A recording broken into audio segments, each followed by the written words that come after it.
Bonjour Marie-France Mayos. Vous êtes présidente de l'Association européenne de l'éducation France. Tout d'abord, qu'est-ce que l'AEDE?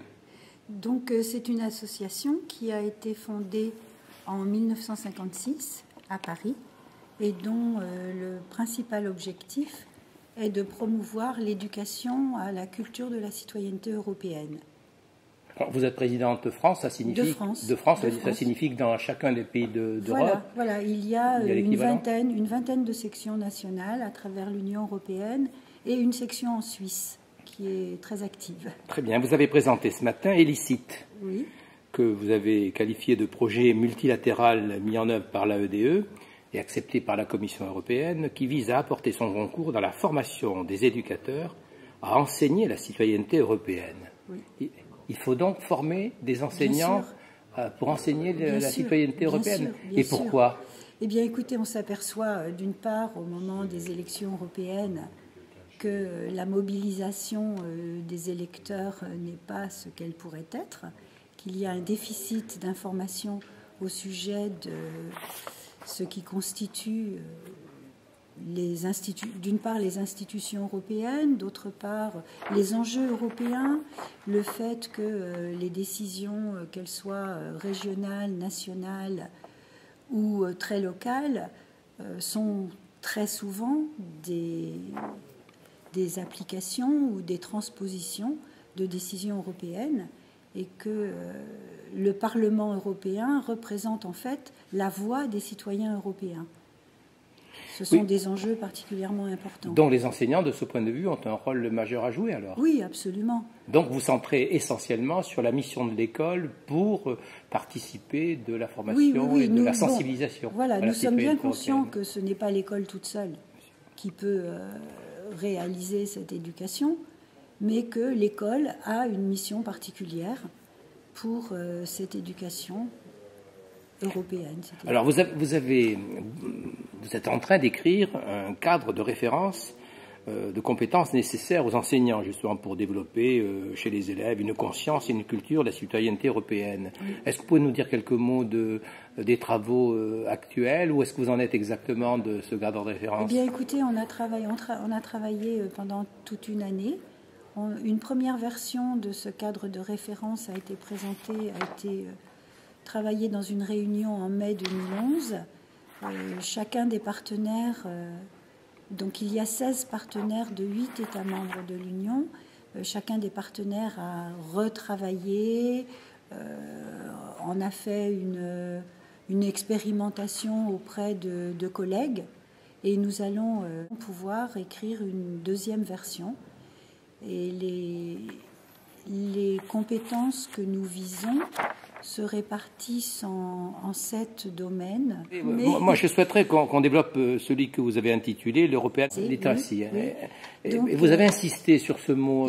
Pourquoi vous avez insisté sur ce mot literacy? Si vous voulez, literacy, alors literacy en anglais, est un concept assez complexe qui signifie à la fois que l'on comprend un objet, qu'on comprend la signification d'un thème ou d'un sujet, qu'on se l'est approprié, qu'il fait partie de notre cadre mental de référence et que l'on est capable d'agir en fonction de ces références.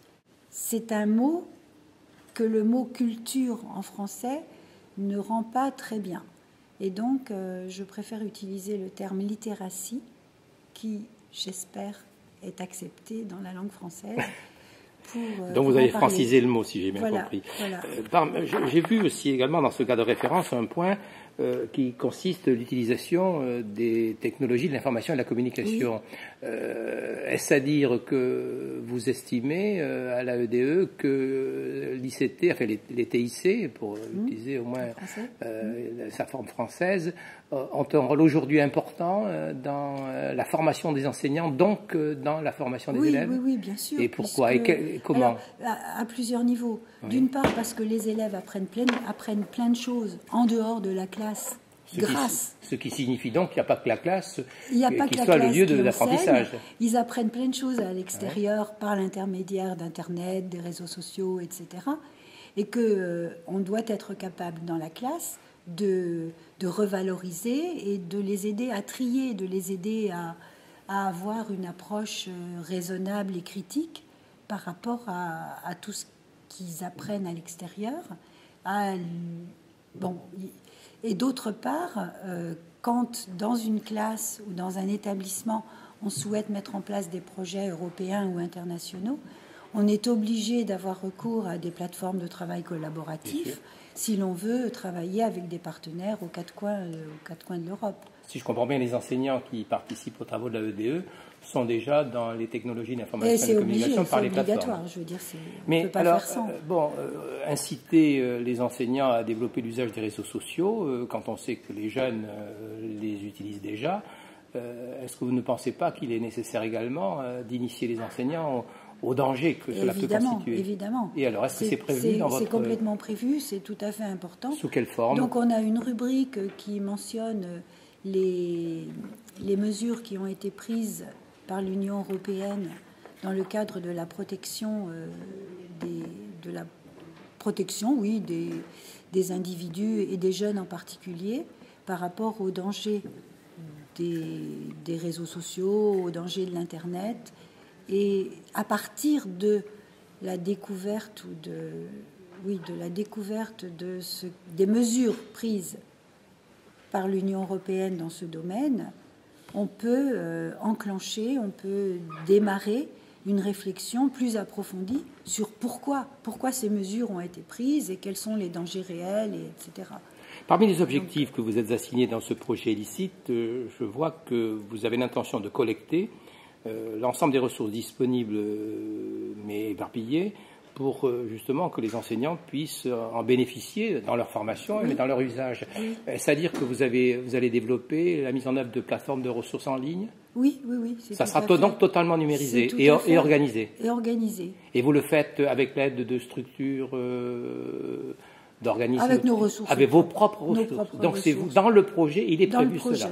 Oui. Très bien. Et donc vous pensez que ça sera utilisé par exemple, en langue anglaise ou en langue française?